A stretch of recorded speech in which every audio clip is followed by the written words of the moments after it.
Welcome to the Maintenance Man Podcast, Episode 2. Tonight we will be discussing imposter syndrome. Alright, now I'm going to delete that.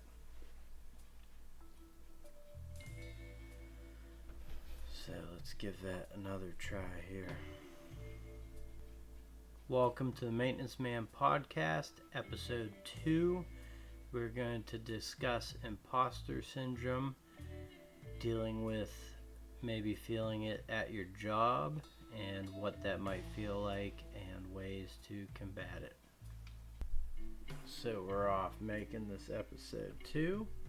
Imposter syndrome, also known as imposter phenomenon or imposterism, is a psychological occurrence in which people doubt their skills, talents, or accomplishments and have a persistent internalized fear of being exposed as frauds.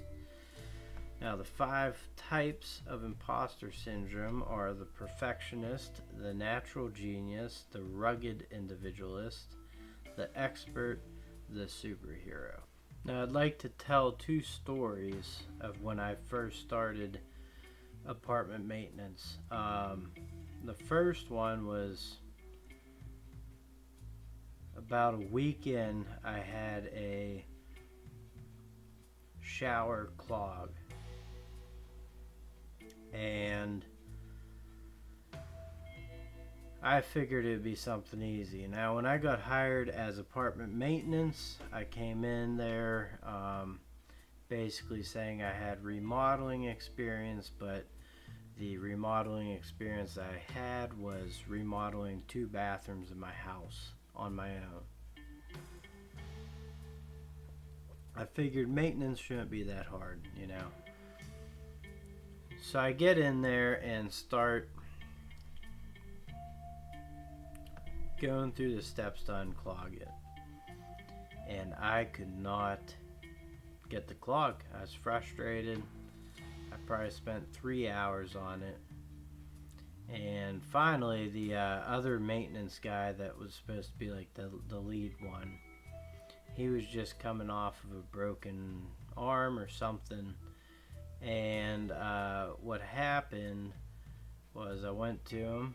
He's working in the office because he still couldn't work, regular job, doing any lifting or anything. So I went into the office, and I was embarrassed, It's like, I can't get this tub unclogged. Just can't do it. And he tells me, grab a shop vac, take it up there, take the cover off the overflow, shove a towel in there, put the shop vac on the drain, and hit go. If that doesn't work, reverse it. Go the other way. I was using a zip strip. Now, granted, in my old place, they were drum traps. Anyways, took the thing up there. It unclogged it. No problem. I felt like an idiot. But I learned something new that day, depending on what kind of maintenance guy you are. But if a zip strip, or however you want to get the hairballs out of the drain, if that doesn't work, resort to the shop vac and covering the overflow. And if that does not work, then if you have a drum trap, you just gotta pop the cap. A lot of ours were cast iron or whatever, and the caps were pretty much sealed shut. You couldn't get them off, so I'd take a SDS hammer drill with a chisel bit and just go really gentle on the sides, and then pretty much just plow right through the middle, pop it out. And then you could buy those Odie with the thing in the middle and the rubber going around to put that back in, and then that makes it easier for next time around. The second incident was I watched another guy, that was like training me put in a whole new shower mixer valve. And I was like, one came up a few weeks later. I said, I want to give that a go. So he said, sure, go ahead. Everything's going beautifully. It's a 3-story apartment. I'm working on the 2nd floor, and I cannot get this one solder joint to solder. I'm there till 8 o'clock at night, and I feel terrible for these people. They want to eat dinner and get back to their lives. So what I ended up doing was, there at the time at Home Depot, there was these like diaper pad things, and you could put them down, and it was just a tiniest leak coming out of this thing, but just enough to, so I showed her, I put new shut off valves on. I'm like, you get your shower, just put this one side off, turn it off and on, and I'll be back the next day. I left at like 8:30. I go back the next day. They both work, so they're not there. And I, turn off the water, turn on the water of this whole building, and I can't get this freaking thing to solder. Finally, the guy I work with, he calls me up because I'm just stubborn and I'm going at it, and I'm not quitting. So he's like, hey, how's that shower valve going? You should be done by now.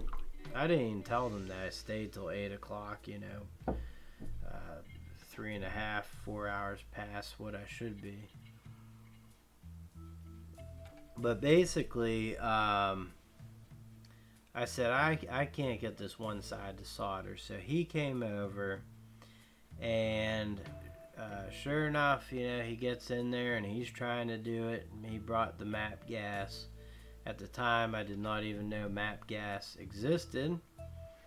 But I had my blue torch, the old blue gas. And so after a few attempts of him doing it, he goes, it could be the solder's bad. I mean, he only spent 10 minutes on this. So I went to Home Depot, grabbed a new roll of solder. Bingo, bango. And he goes, yeah, sometimes just the solder is just terrible right off the gate. Now, I had soldered a few things before that prior, but I had never experienced that, and that's where, experience comes in handy. So I wanted to tell those two stories before I dive into this imposter syndrome, which I think is probably more common than people are willing to admit. So that last song was Bob Seger, Fire Lake. I recently had a work buddy from when I used to work in the pizza shop pass away, Anthony Mowry. He was 57 years old, and he passed away from cancer about 2 weeks ago. So that's a little dedication to him. Great guy, will be missed tremendously. He was one of those guys that was larger than life, and but he didn't know it, he was that guy, man, and a yinzer to boot, man. I remember one time, so this was after 2005 Super Bowl. We won it up in Detroit. Not we, but the Steelers did. And literally 2 days after, or a day after, Bill Cowher came in to the pizza shop, which he had done a few times. He lived in that area. So Cowher Power comes in, and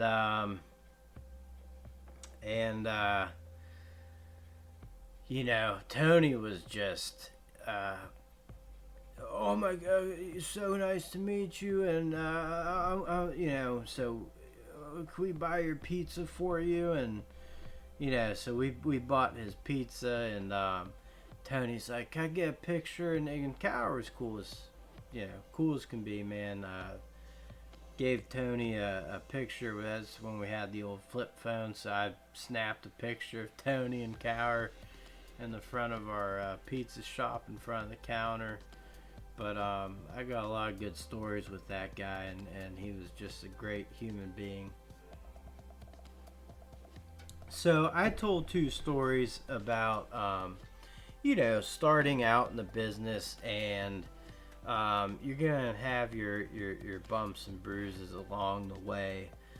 I think as you progress and gain confidence, things start going your way, but even later in your career, I am 8 or 9 years into the maintenance career, and I will still from time to time have a lack of confidence, even though I know what I'm doing. I know what I'm doing. And I've talked about this with my coworker currently, and I think it usually happens when there's just a lot going on, and maybe there's an issue that arises out of nowhere, one that you fixed before, but all of a sudden you second guess yourself. And also, a lot of people don't know this, but maintenance can be stressful, especially building maintenance or apartment maintenance, because there's safety involved. There's safety in other people involved, and you don't want to risk anyone getting hurt. So yeah, you'll second guess yourself sometimes, but I've also the last 3 years, so I haven't felt that imposter syndrome in a long time. But the last 3 years, what has happened is I've bounced to this, I might second guess myself, but then I go with my gut usually. And I mean, I've been on a good streak, I guess you could say. Made the right career moves, make the right choices at work, pertaining to repairs or schedule, being available for things. Just everything seems to be falling in place right now, and of course it's going to get off the trails because that's life. But you're not alone out there if you ever feel this way. And I think there's ways to, you just got to sit back and, you know what you're doing. And,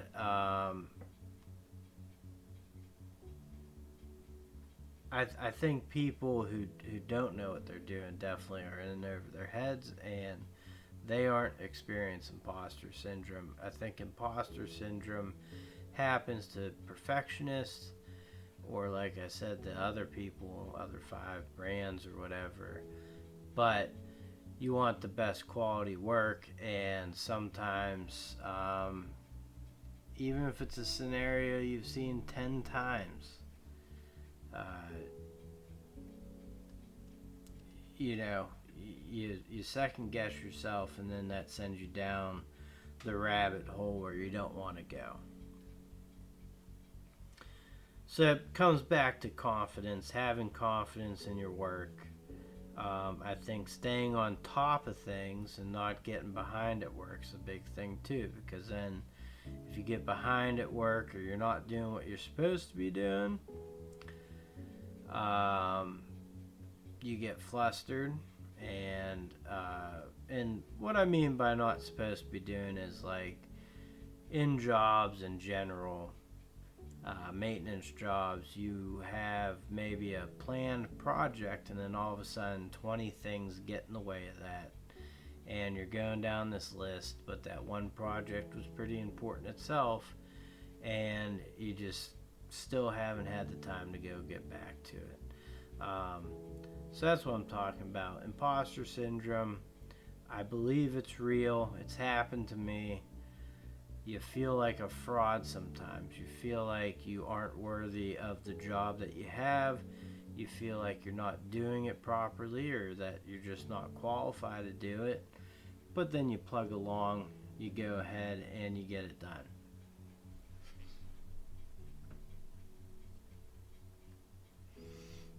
Yeah, I just did that. Band on the run.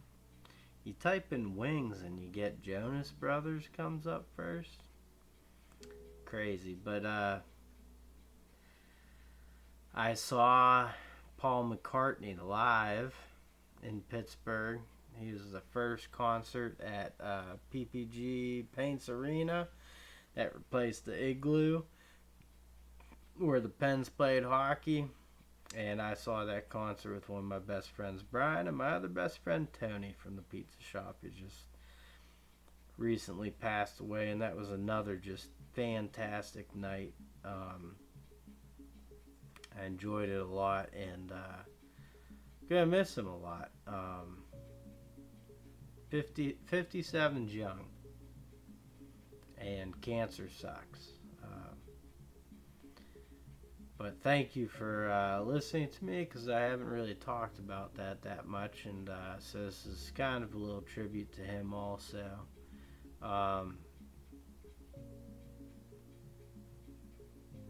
Getting back to imposter syndrome, though, I don't have much more to add on it. It's just basically, I think, you need to gain confidence. Before I can think of another story that I lacked confidence in. I mean, there's things where in apartment maintenance, oh my gosh, this one building, every single sink in it is, all the bathrooms are back to back. So the sinks go back to back, and then they just drop, so it's like almost like a big T, and then they drop, and then they cut over to the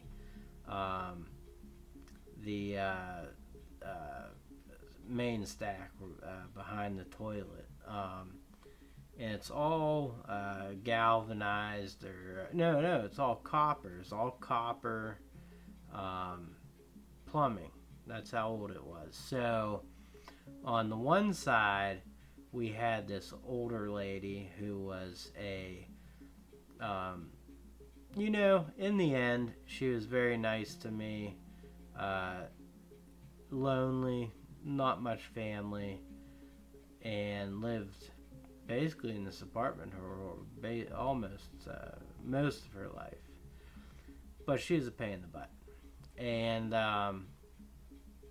but also, though, she's very appreciative of us. But it was hard to do things in her apartment because you had to be, if you by accident leaned against her wall, don't muck up my walls, But anyways, so the first guy I worked with, her drain was leaking.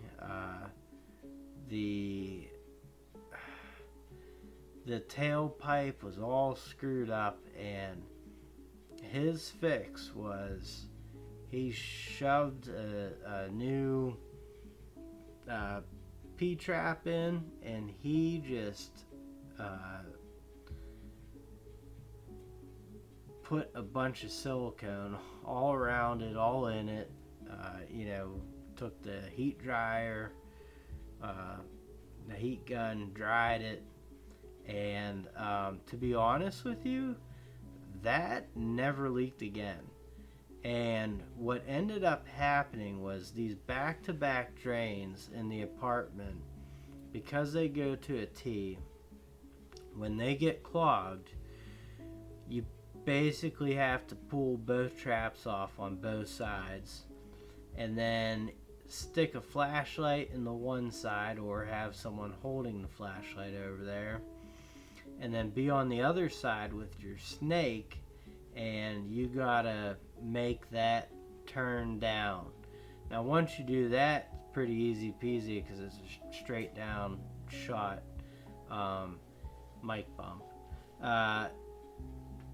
And you could get unclogged. So anyways, we got to the point where there's enough maintenance guys that thing kept clogging. They kept pouring crystal heat, basically any chemical, just to not have to deal with her. So finally it got to the point where I had to try to send the snake down. So what happened was I with the guy, I sent him over on her side. I was with the snake and I sent it down,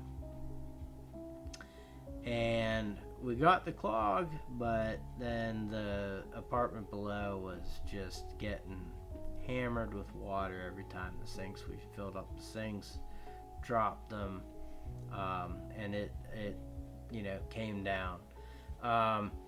So basically, and this is what I'm talking about, is I was in a situation where I've never been in, because it's cement block walls and all this stuff. What I do? Started using my SDS hammer drill to, make a hole big enough so I could get back in there. It was, from what I could see, it was leaking from the T. And we opened up the ceiling down below. So we opened up the ceiling down below, but like below the sink, alright? So, because that's where we thought all the leaking was. So, from not her side, but the other side, because the people were more chill, we were able to SDS hammer drill out the cinder block. I got in there, cut out the pipes, fern coat in some ABS, and ran 2 new tailpipes, and then on the side that wasn't the old lady, I actually put a clean out below the new tailpipe also. So for future use, if those drains ever clogged, bingo bango, you got a clean out right there. So we did all that work, ran the water, everything was great, no leaking or anything down. So we're letting the ceiling dry out, and about 3 days later it had dried out, and then it was pouring again. That's when, because we were just busy with other things, we called in a plumber, but we did SDS hammer all the way over to the toilet, walked away, the plumbers came in, and basically the whole bottom of the pipe that came from what I redid over to the main stack, the whole bottom was just, it eroded. It must have been on the brink and just finally let go.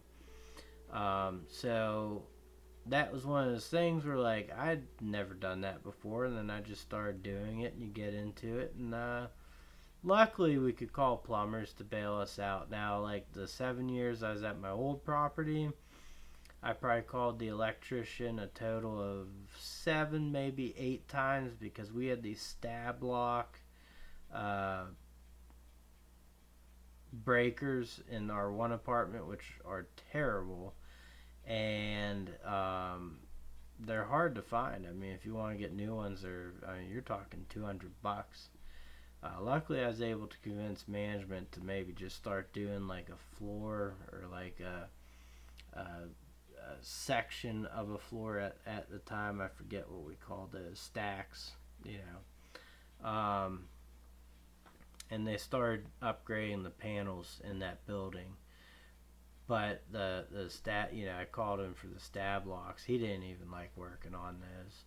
And then the plumber, maybe 10 to 12 times I called them for, it was mostly either I just didn't have the time to get to the project, or I didn't know how to do it, and I'd stand there and learn, what I needed to learn.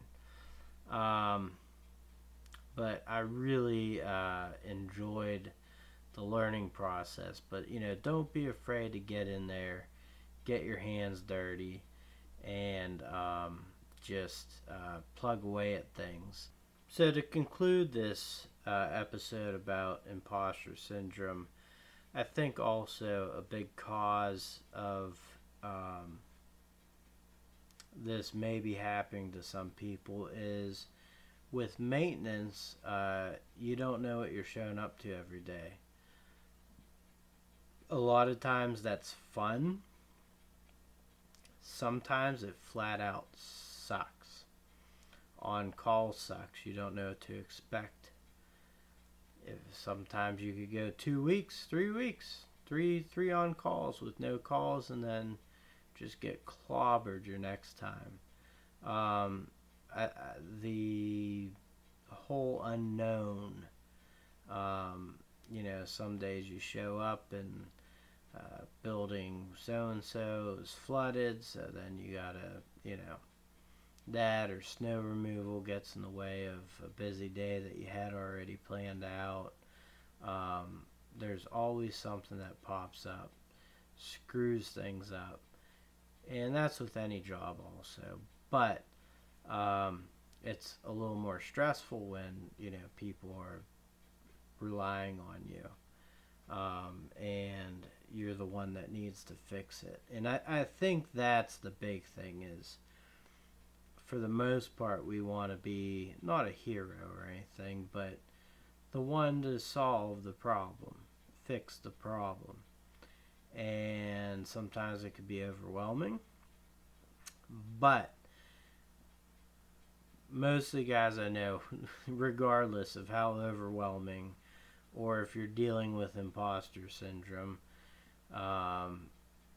we just muscle through it, and we get through it, and we get the job done. So that's the bottom line. But I just want people to know that it happens, and it probably will happen to you, all right? Because we're not all the bee's knees. And when it does, just remember that you know what you're doing. You might have not been in this situation before, but you are prepared, hopefully. And if you aren't, then you hopefully have a team around you that can help. I was fortunate enough to have guys that could help me out in a pinch, but doesn't mean that was my first call.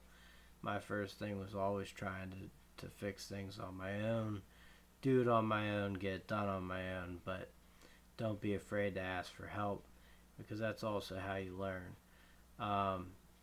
Anyways, guys, I appreciate you tuning in to the second episode of the Maintenance Man podcast, trying to help fellow maintenance people, get through things, and mention my faults and my downfalls, and how I learned. So hopefully it passes on and other people can learn. But again, thank you for joining me, and I will catch you all in the next one. Have a great evening or day. Thanks. Has it not been recording on the on this microphone? That would suck.